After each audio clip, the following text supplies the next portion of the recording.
Okay, let me welcome everyone here today to Cold War Studies Seminar on Thanksgiving week. So I welcome everyone for coming out. The speaker today will be Denis Skopin, who is a professor in exile at Bard College's campus in Berlin. He grew up and lived in Russia and was a professor at St. Petersburg State University there.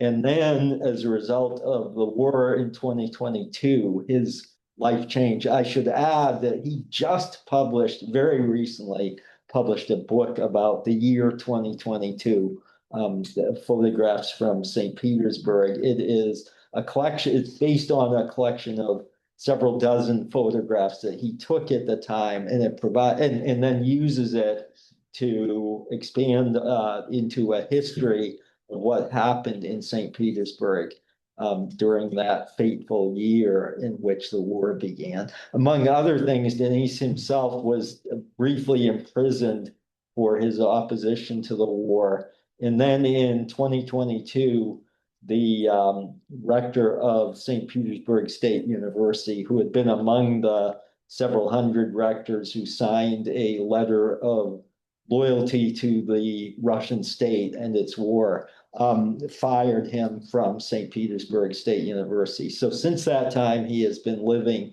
in exile in Berlin. If you want to see a remarkable video on YouTube, I would recommend going to his final appearance at St. Petersburg State University, in which he spoke to a group of his students, explaining to them that they really needed to be truthful and to stand up for what they believed. They gave him a huge ovation there. So it does indicate that at least if there are some people willing to stick up for principle, perhaps things will change, although what has happened in the subsequent 2 years doesn't give me that much hope. So, okay, so today, Denis is he has been a pioneer in the use of photographs. He is a historian, but is also a skilled photographer, and has been a pioneer in the use of photographs to tell stories. This is the third seminar I have hosted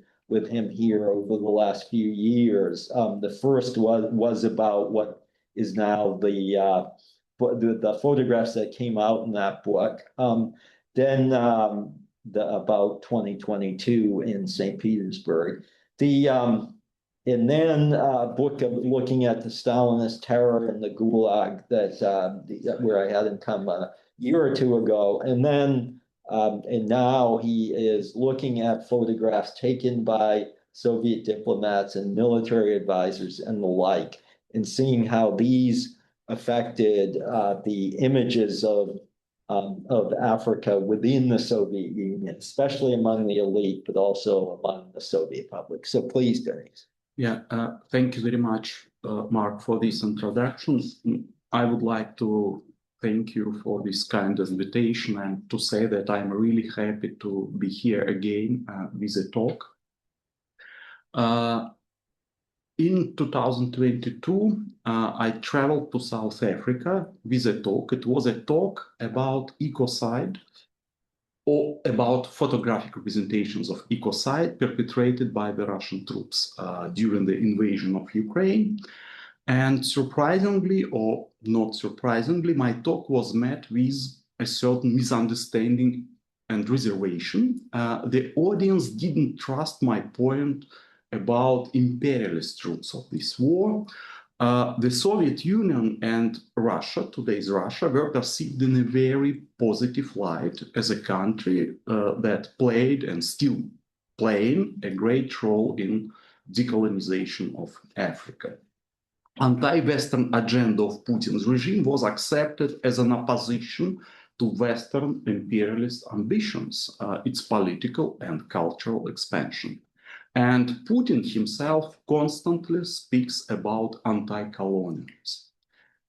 And after I came back, I decided to find out more about Soviet-African relations and of course, Soviet citizens' attitudes towards blackness. As a person who had grown up in the Soviet Union, I didn't trust the official narrative about friendship between Soviet people and African people. So I started collecting amateur photographs made by Soviet citizens traveling to Africa in the 1960s, 1970s. The few existing studies about Soviet-African relationships focus on official contacts and Soviet aid to African countries. My interest is different. I'm interested primarily in the perception of blackness by ordinary Soviet citizens, ordinary and not ordinary, all Soviet citizens working in Africa. And my collection includes 150 photographs that I purchased over the past several years from private collections in Russia. This body of visual materials is new and has never been published nor analyzed. These photographs by Soviet advisors, engineers, medical staff, military officers, teachers, etc., both construct and document their engagement with African people and contexts. Although they are not photographs directly promoting racial hierarchies, some of these snapshots, in particular unofficial ones, next slide please, are highly controversial in terms of racial and gender equality. Some of these photographs are provocative and not correct. But I think that showing photographs documenting discrimination and abusive behavior does not mean repeating this discrimination or abusive act again. I think that the effect is opposite. Working with such materials make such situation will not happen again. Another important thing that I am not an Africanist. My talk is not about Africa and its people. It's about Soviet citizens and how they perceived Africa. It's a work in progress, and I will be grateful to you for your comments, of course.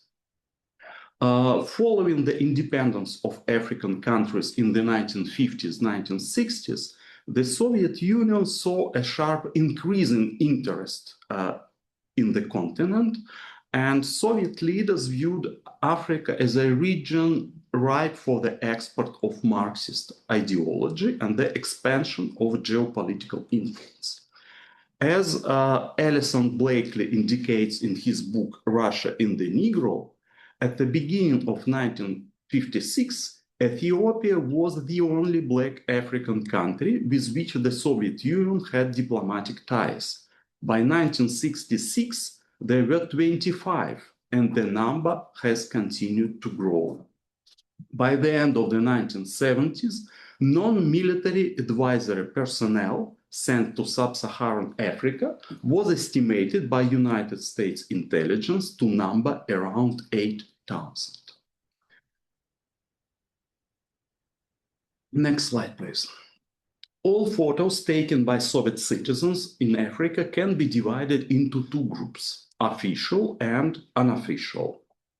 This series, made in Guinea in 1961, is an example of an official or semi-official look at Africa.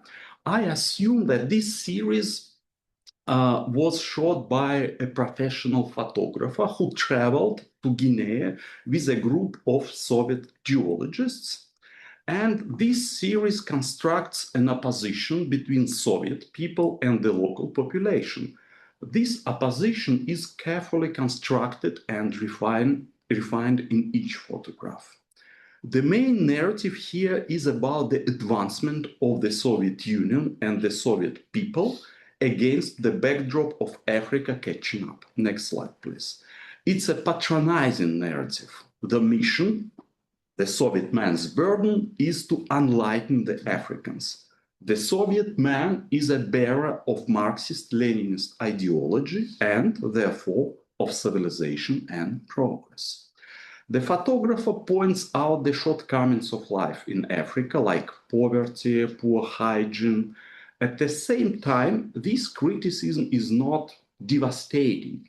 Rather than focusing on stigmas, the photographer incorporates them in a general narrative about progress and lack of progress. And there are several recurrent tropes in the series. Next slide, please.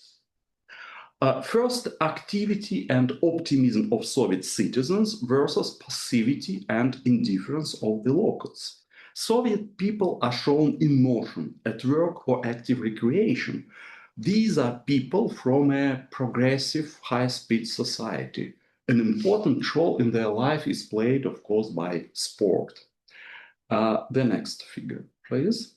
The local population is slow. They sit in the market and sell something or are engaged in monotonous and dirty physical labor. Their life is dominated by tradition. Next slide, please. Yeah. At the same time, the most advanced locals adopt the Soviet way of life. They play volleyball together, etc. They imitate their Soviet teachers. Next slide, please. Yeah. So you have two teams playing volleyball together, Soviet citizens and Guinean citizens. So next slide, please. Nevertheless, a significant part of the population remains in darkness, poverty, and disease. The contrast between the Soviet woman and the local woman is another recurrent trope. The Soviet woman is portrayed as emancipated and active. The next slide, please. An athlete and politically engaged. Next slide, please. Yeah, the local woman is different. She does heavy work, carrying heavy load, and bears the burden of motherhood. Next slide, please. And the next one. Yeah, many photographs emphasize the exotic way in which local women carry their babies. Next slide, please. Pragmatic, even utilitarian, with the baby carried like a load, without the European sentimentality and perception of the children as the highest value. The mother-child, next slide, please.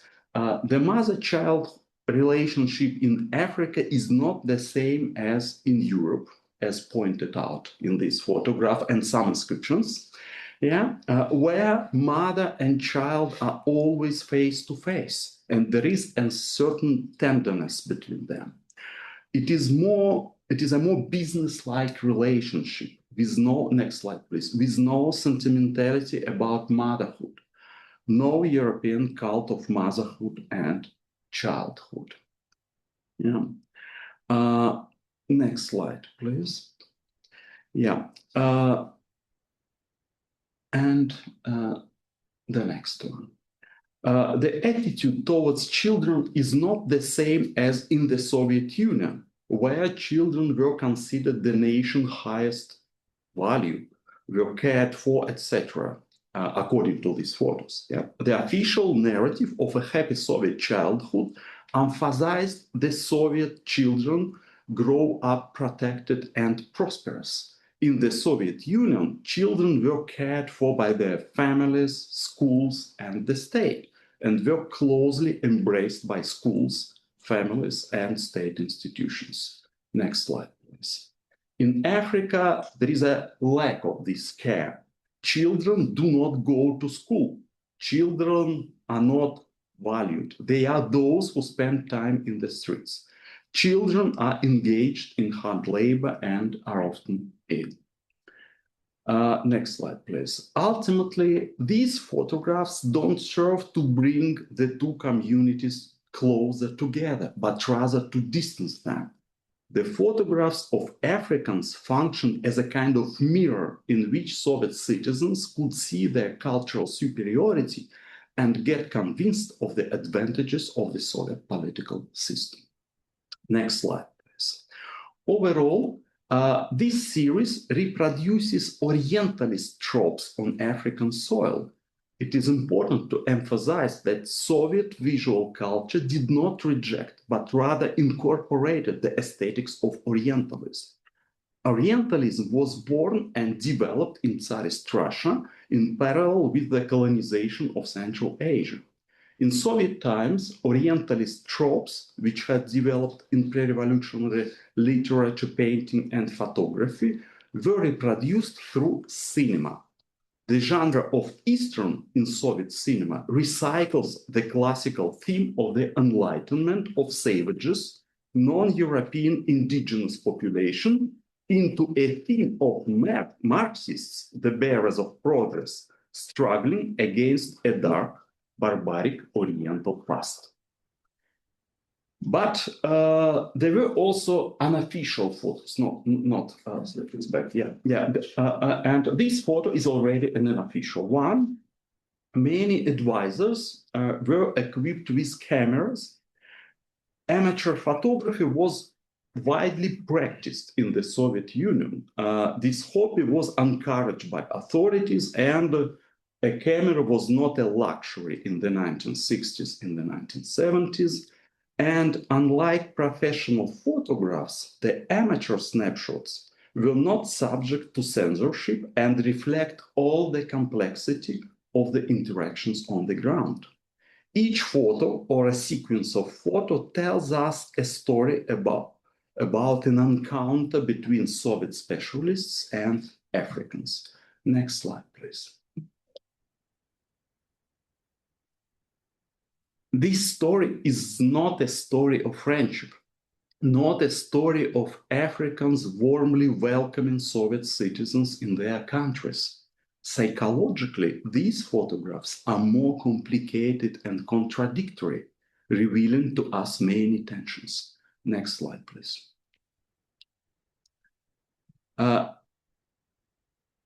Soviet African contacts were not acts of communication where the other is met with respect and openness. I would say that in most cases, communication fails. Next photo, please. For the Africans, it's a story of unwillingness to be photographed in many cases. We should also take into consideration the perception of photography on the African continent. In some rare cases, this unwillingness can be due to perception of photography as a form of magic, to the idea that a photographer takes something from the photographed person, then he gets power over the photographed. However, photography was not a rarity in Africa in the 1960s, 1970s, and in the majority of cases, the unwillingness to be photographed is a reaction to unwanted interference. This interference can be tolerated and endured, but Africans refuse to participate in the act of being photographed. In some cases, like here, you can see a clear resistance. Yeah. Next slide, please. The visual language of these photographs doesn't differ from that of photos made by Western travelers to Africa, which photography scholars often consider colonial. Soviet photographers behave like visual anthropologists or tourists. They hunt for the exotic. Next slide, please. And these photos are examples of tourist photography in which the tourist is positioned frontally and the interesting object or person is in the background. Next slide, please.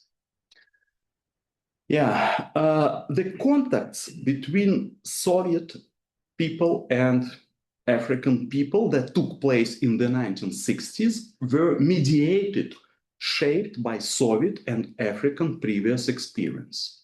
Each group tried to locate its counterpart in its own mental geography and hierarchies. It was a process of mapping the other, of accommodating this other in the pre-existing map of social, economic, and racial hierarchies. Officially, this other had to be regarded as a partner. Soviet society was classless, casteless, and with no racial or ethnic hierarchies. Unofficially, for the Soviet man, the black man was to be inscribed in a quite nuanced hierarchy where Jews, Southerners, and Asians were not accepted as equal to the Russians or other Europeans. Black travelers in the USSR to the USSR in the 1920s, 1930s, mostly American journalists and activists, were extremely attentive to the slightest manifestations of ethnic hierarchies in the country. Black travelers were very sensitive towards jokes targeting the Central Asians, whom they identified as colored people. For Black observers who had no illusions, but who had extensive experience of racial discrimination, it was clear that the very existence of ethnic hierarchies was a very bad sign. It meant the existence of racist optics, and thus it was only a matter of time before the black race was incorporated into that hierarchy. The lack of discrimination against dark-skinned people in the Soviet Union was only due to the lack of contact with Africa and Africans. As soon as Soviet citizens came into contact with Africans, they immediately placed them on their scale of race and ethnic groups. This is exactly what happened in the 1960s, when African students came to the Soviet Union and the Soviet advisors came to Africa.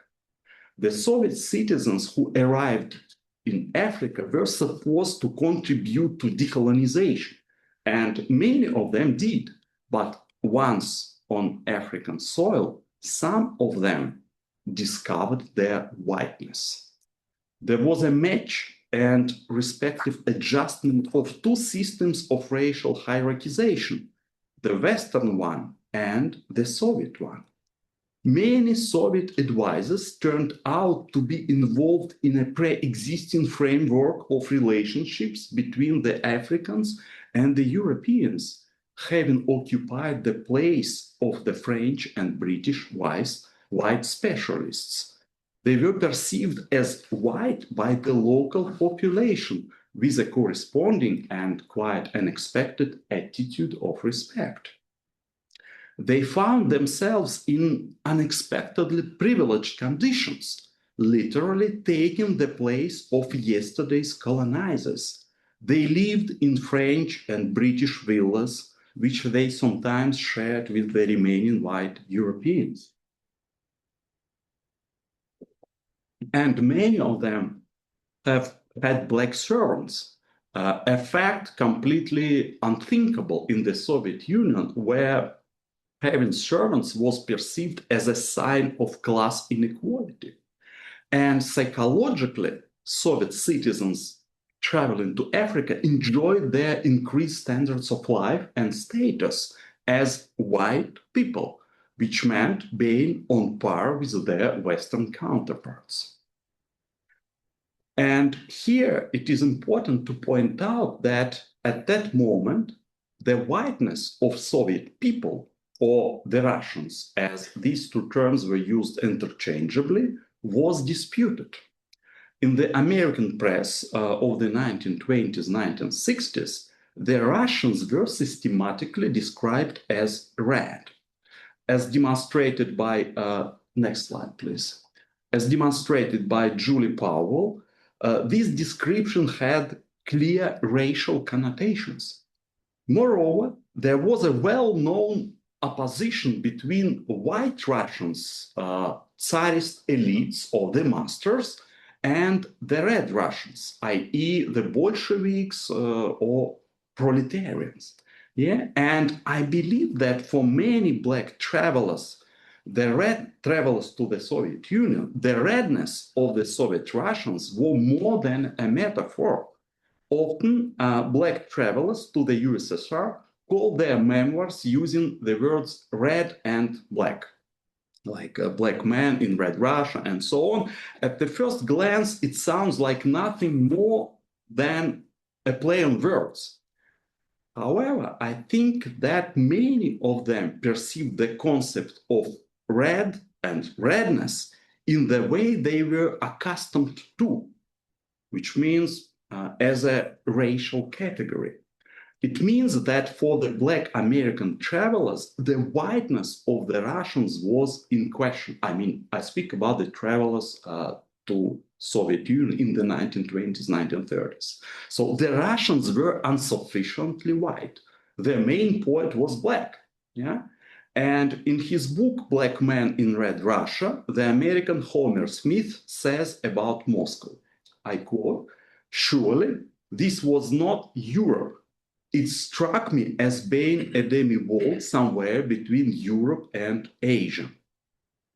So, and it is important to understand that it is not a negative characteristic in the eyes of Smith.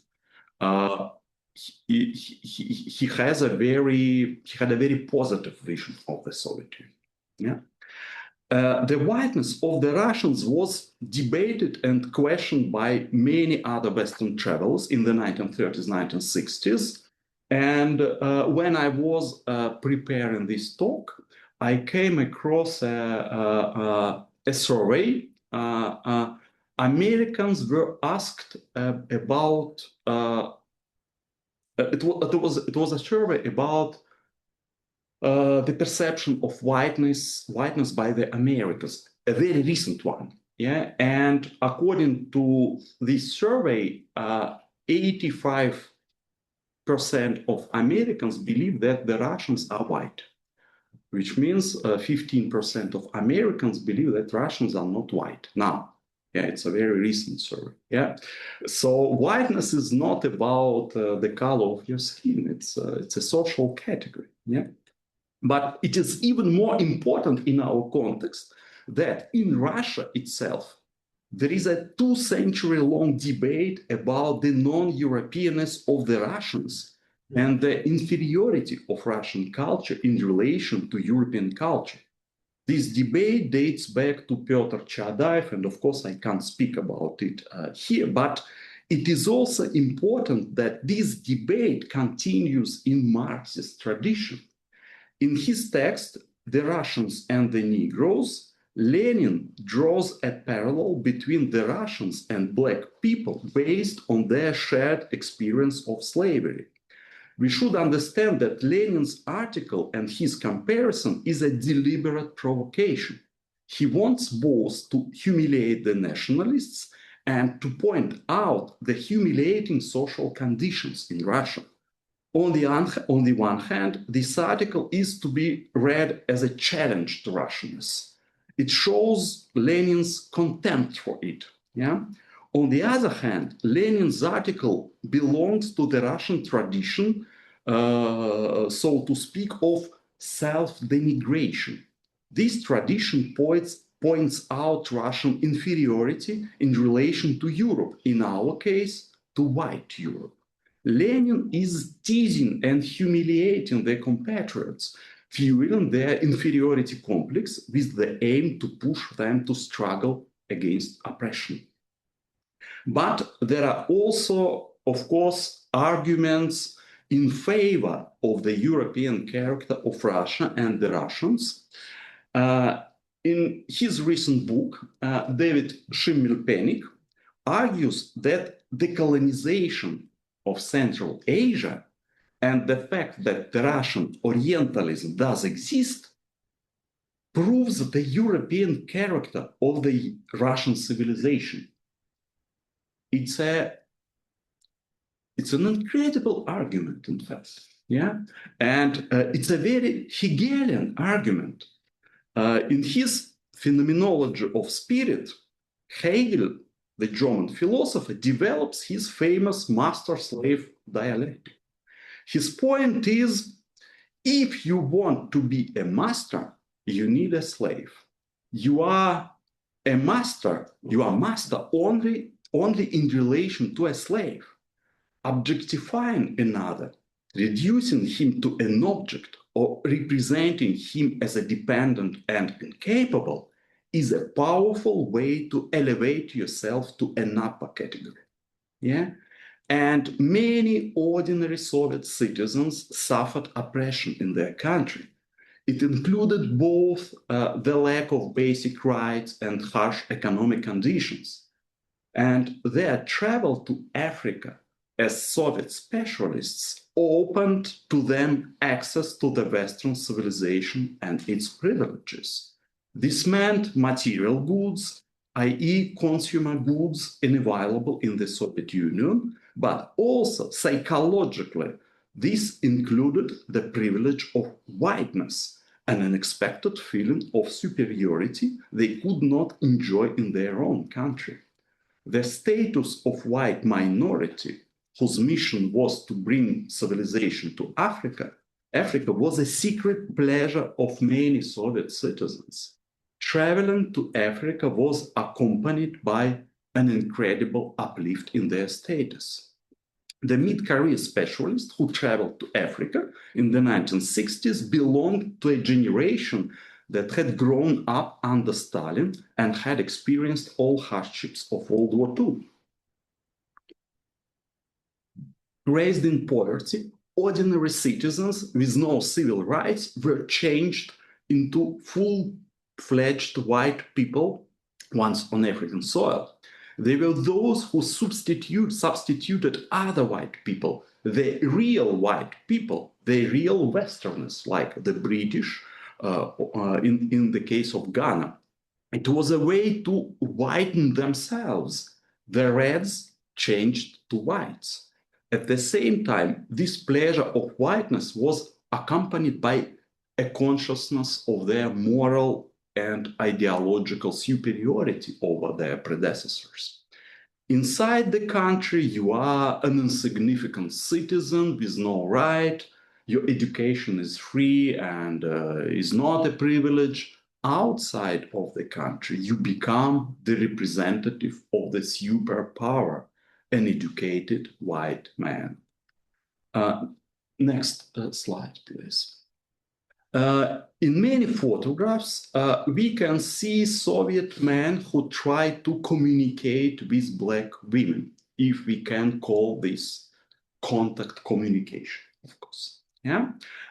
This interest is always unilateral. Women do not demonstrate any desire to communicate.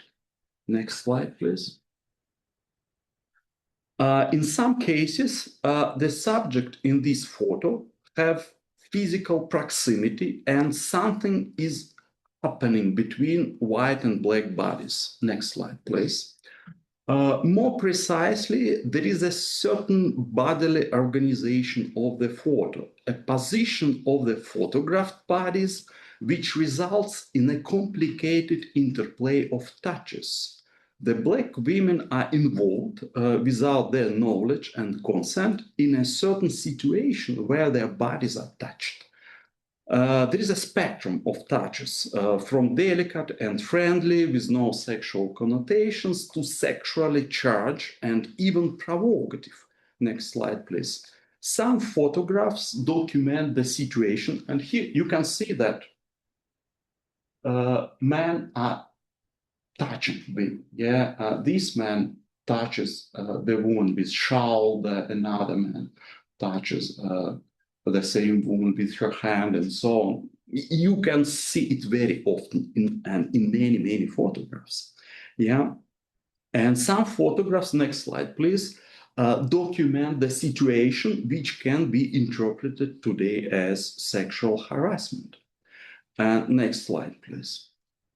There is an interesting book, Race and Psychoanalysis, by Hortense Spillers, who analyzes power relations behind the bodily practices. And according to Spillers, touching is a master's gesture.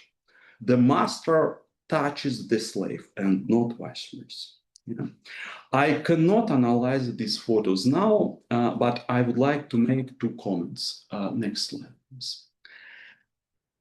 First, Soviet citizens, primarily Soviet men, experienced a shock caused by the naked female bodies in Africa.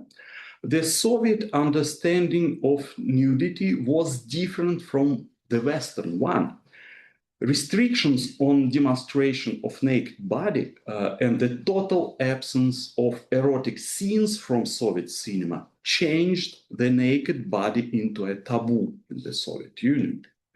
Unlike Western travelers, Soviet citizens did not have any immunity against nudity. What they saw in Africa was a real shock for their unprepared minds. As the Black American Homer Smith put in his book, Russians men are known to have a deep preference for dark-skinned women. He describes his experience in 1932. And my second comment is about this preference and the experience that shaped it. In White Masks, Black Skin, Frantz Fanon argues that sexuality is not purely biological, but is also a result of interiorization of social norms and traumas. Our sexual identity, our impulses and desires are shaped by our social experience.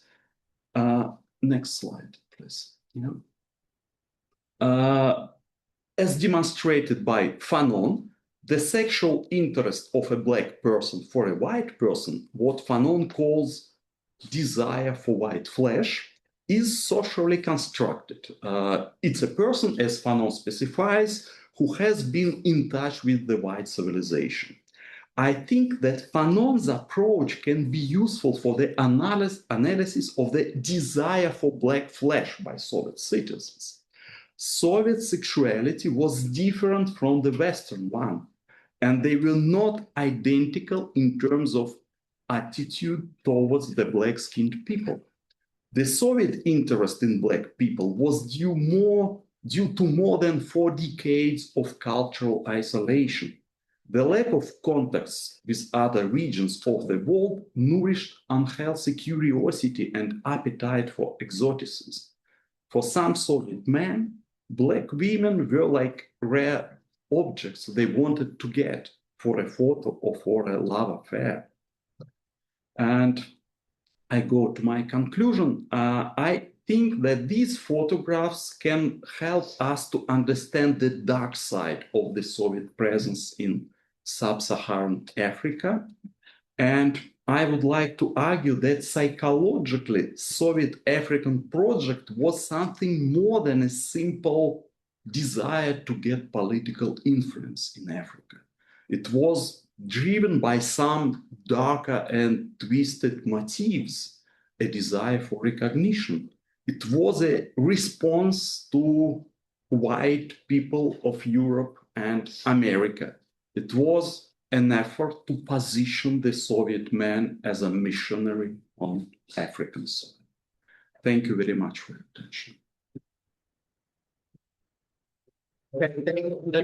Thank you very much, Denise. Let me, I'll open it in just a minute for questions and comments. Let me start though just by saying during this period, there were also many Western countries that had somewhat similar attitudes in terms of racial hierarchies, especially in the United States, where institutionalized racism was present through at least the mid-1960s, and one can argue that in other forms it existed afterward, but certainly through the passage of civil rights legislation in the mid-1960s, there was segregation and very disparaging views toward blacks in large parts of the country, but especially the South. So to what extent did Soviet citizens and some of the people who were taking these photographs know about those attitudes? Did they look to them as examples to follow? Did they also read some of the texts produced at that time?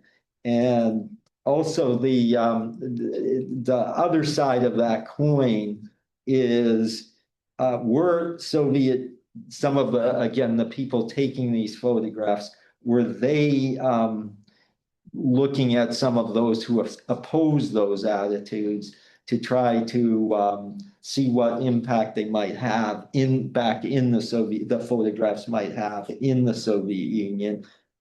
That is, were they worried that these might generate some sort of backlash within the Soviet Union against the obvious racism? The second question, which is a somewhat more specific question, is how widely were these photographs exhibited in the Soviet Union or disseminated? Were they published in newspapers, for example? Were there exhibits that went around, especially the cities, but maybe used in textbooks? Were they just kept in private collections? So let me start with those two questions, I think, Dennis. Okay. Thank you very much for your questions. Of course, Soviet citizens knew about institutional racism in the United States. They were very well informed about it by Soviet press.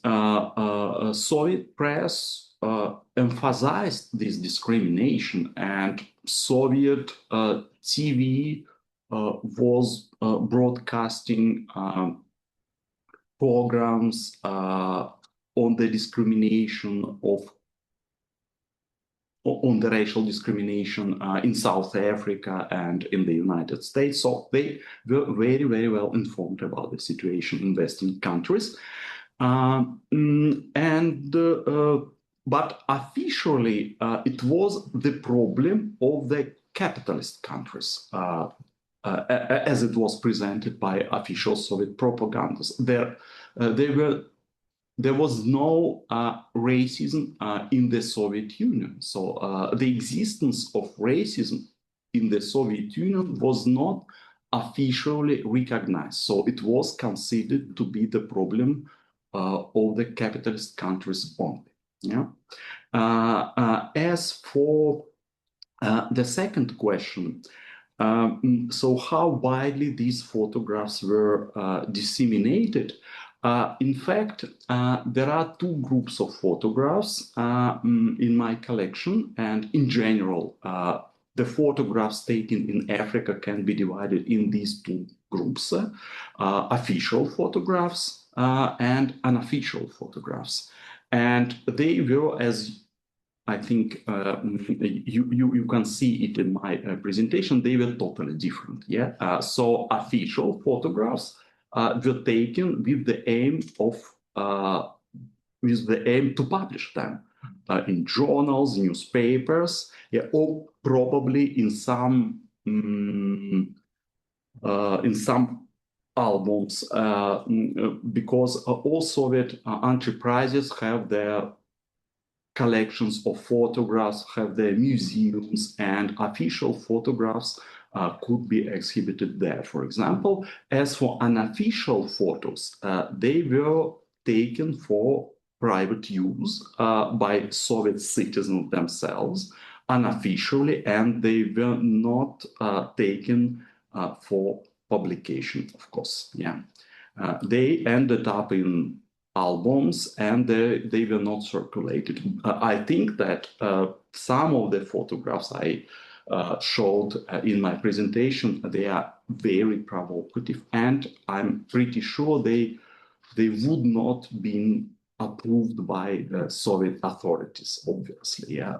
But I think that they show the real attitude of the Soviet citizens towards the efforts. Yeah. Okay, let me, please, DA. All right, just following up on Professor Kramer's second question, I wonder how you acquired those photographs from private collection, who were the people you contacted, and what kind of process you went through, and whether these are the only ones you have or are there more? Yeah, of course, I have more photos. I have albums. I have uh, photos like these. In most cases, I bought them on flea markets in Russia, yeah, or on the internet. It depends. In fact, yeah, it took me several years to collect all these photographs, and there are a lot of them. Not all of them are interesting, and the photos I has just shown are, I think, the most interesting part of my collection. Yeah, I simply look for them and I buy them. Yeah. Did you interact with the owners beyond In most cases, you don't buy these photos directly from the owner. You buy them from sellers, antique shops. And it's very hard to find out who took these photos. Yeah, yeah. Unfortunately, Do they come with information about the settings, what they're showing? In some cases, yes, there are inscriptions on some photos, and I have also albums, and in albums you have captions and you have the context. Yeah. Please. Maybe as a point of reference for to better consider the official part of this photography. Did you have the occasion to consider if this exists, the official iconography of Russia of Africa in Russia in this period of time? The invitation for the talks is quite talkative in this way, but was there an image of Africa that was promoted or presented by the Soviet authorities? The past photos, yeah. like. And how could you define this, the official image of Africa? I think that the first group of photos in my presentation can give you a quite accurate idea of what was the official vision of Africa in the Soviet Union. Yeah, so I think that indeed, but even the official vision of Africa was patronizing. Yeah, it was not. Africa was never represented as an equal partner in this partnership. Yeah, there was a major partner, the Soviet Union, and the minor partner, African countries. Yeah, and yeah, in fact, Soviet official discourse never mentioned difficulties encountered by Soviet people and Soviet diplomacy in Africa. But in fact, if we want to cut a long story short, we can say that Soviet project in Africa failed. Yeah, it failed. In the 1970s, it became clear, even to the Soviet authorities, that the Africans didn't want Marxism in their countries. Yeah, most African countries, they rejected Marxism as their official ideology. Yeah, and in this sense, Soviet project in Africa failed. Yeah. Please. Please correct me if I'm wrong. I just want to preface my question, the statement as I understand it. You present the Russian people in the 1920s and 30s as being racialized by their affiliation with communism or their embracing of the ideology or whatever. And you talk about African American political activists, intellectuals who go there and they express sympathy with racial minorities in the Soviet context. However, in terms of how I understand it, it's also not just the the racialized members of the Soviet Union, but the Russians themselves, I think Black people had a different understanding of the Russian in the sense of how they're, for example, how they're racialized, right? For example, we can see it now with the propaganda around, how we racialize Russians contemporarily. Like Putin is a Mongol horde, he's on his force, he's going to kill the Ukrainians or whatever, right? Or socialism as a Jewish cabal, a Judeo-Bolshevik, right? So it's not even the racial minorities of the Soviet Union, but the Russians themselves are perceived to be, a non-white race, given that admixture, or however you want to characterize that. So, for example, in his autobiography, Harry Haywood, a member of the U.S. Communist Party at the time, he talks about being on a trolley in Moscow, and someone says a drunkard or something like that. He characterized it as such, calls him a racial pejorative or whatever, right? And the other people, the other Russians on the train car, he says, beat him up for this and say, oh, he doesn't represent our country. We're so sorry for this. Oh, we want. So a question that I have is we talk about their journey in the Soviet Union in the 20s and 30s under Stalin, and what happens after Stalin in terms of Khrushchev and how he characterizes the own Soviet regime.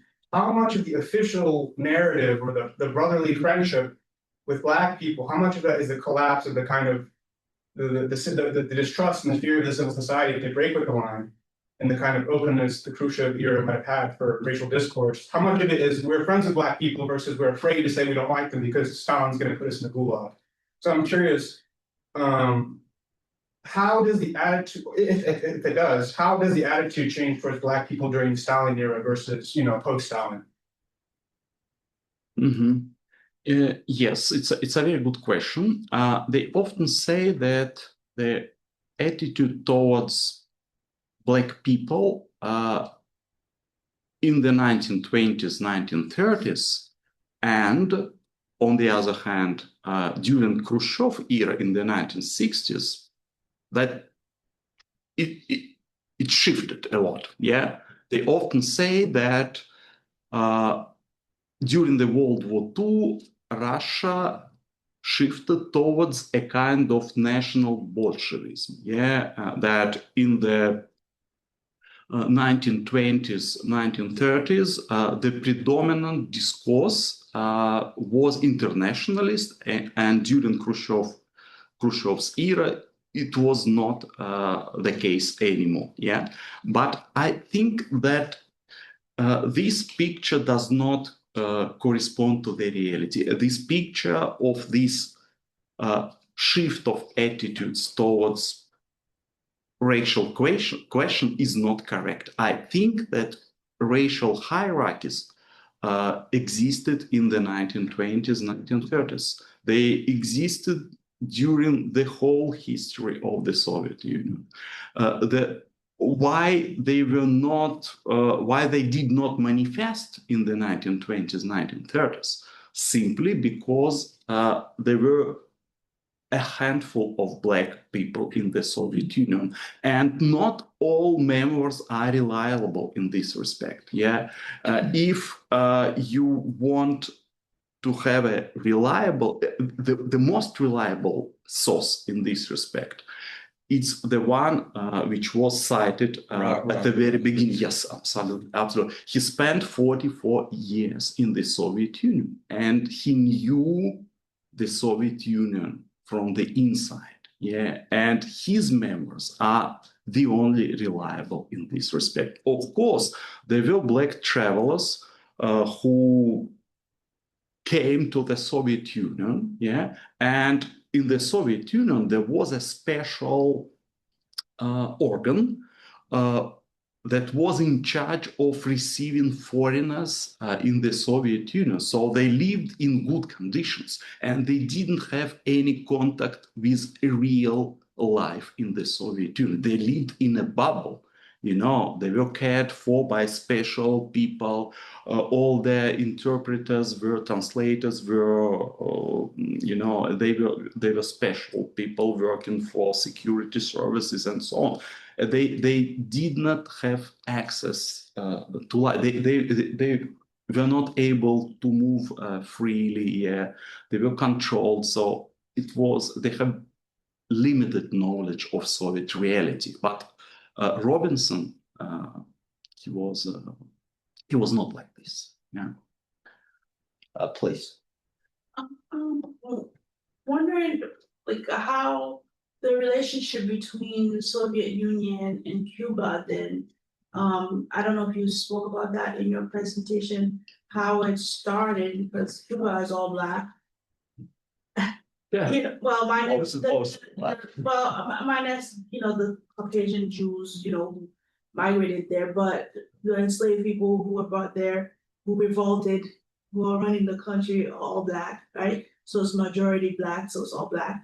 And they partnered with the Soviet Union in Cold War and all that stuff. So like, do you have like, were the travelers mostly from the Black travelers mostly from Cuba or the United States that were on the wealthier end? Is that why they were protected? Like, I'm wondering what was the relationship between the Soviet Union and Cuba in terms of race. Yeah, I think that Cuba was a very specific case. Yeah, Cuba was after the revolution, Cuba became very popular in the Soviet Union. There was a cult of Castro, and there was a cult of Cuban Revolution, and so on. And surprisingly, Soviet citizens did not perceive Cuba as a Black country. For them, it was a Latin American country. Yeah, and I don't know, but yeah, Cuba was a very specific case for the Soviet Union. But they didn't consider those Black people Black. They didn't. The emphasis was never put on the Black majority in Cuba. Okay. Never. So, most Russians have a very limited knowledge of Africa. Yeah, it's not Europe. It's very far. Yeah, and so Blackness is not category that the Russians are used to apply in their ordinary life. It's the Russians, historically speaking, the Russians had no contacts with Africa. Yeah, and yeah. Although let me just add, a student of mine who wrote his thesis on the Lumumba University in Moscow. The university was set up in the early '60s to bring in Black, well, not just African students, but also Asian students, especially South Asian, and in some Latin American, and so there. The Black students at Lumumba University did have contact with residents of Moscow who could see them. And basically what Robert Robinson described is in part based on their reactions to some of those students. They tended to be quite hostile and even violent. The Russians would tend to be quite hostile and even violent to them for even the slightest infractions. So it wasn't a good, to the extent that they did have contact with actual Africans, it wasn't a healthy one.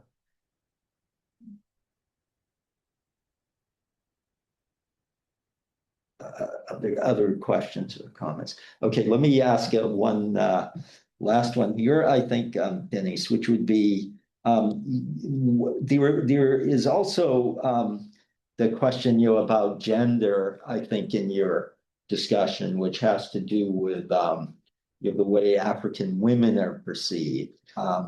That's quite different, I think, from the way African men are perceived. And was that often brought out in discussions that Soviet citizens had, or that some of the photographers had, or maybe even in the official publications. Because I found it quite striking, at least in the photographs that you were showing about, as you mentioned, the nudity among women or semi-nudity among women. And the just in general that there seemed to be this focus on women who were only partly or not at all clothed, versus with men that didn't seem to be that preoccupation. At least that was my impression. Yes, it's a very good question or comment. I think you are absolutely right. Yeah, I have just realized that indeed men are not present in this selection. Yeah, thank you very much for mentioning it. In fact, the focus is on women. In almost all photographs, you don't see men. It's really surprising. That's Me, Please. not surprising at all to me. I lived in those times. I sang Cuban songs as a child and loved Fidel Castro, Che Guevara. Exoticism, you mentioned in your talk that it was so exotic. The pictures with naked breasts could never be published. There's no way any of the photos of a woman half naked would have made it into any publication unless it's a specialized anthropology journal. So of course, a man arrives in Africa and does whatever they had to do. And what is more exotic for him to take a photo of, if he's allowed to do it, and to take it back and show his wife and show his friends? And this is the most exotic thing for them to take a photo of. A man is not as interesting in that context. As you said, it's sexualizing the experience. Yeah, absolutely. And I should note that in most Western countries as well, such photographs would not normally be published. They might be in certain special context. But what was striking here is just almost the obsession with it, at least in a lot of photographs, and that there wasn't comparable treatment of men or even of children. Because there was a photograph showing children in partial states of clothing, but that was about it. It was really a focus on women. It was also women that the Soviet men were holding and the like, which again is, as you say, isn't all that surprising, but still it was an very obvious theme, I think. Please, Nikolai. Yes, I was wondering if there was any difference in the attitudes of Soviet citizens towards Africans in Africa and African students in the Soviet Union, if any. Yes, I think so. I think that, my focus is on photographs of Soviet citizens traveling to Africa. I'm not working on the situation of Black students in the Soviet Union, but I'm pretty sure that, there was a difference. There was a very important difference. Yeah. And I should add that the Soviet Communist Party did bring in, I think someone mentioned about Black US from the American Communist Party, Angela Davis in particular, who when she was the Communist Party's presidential candidate in, I think, 1976 and 1980.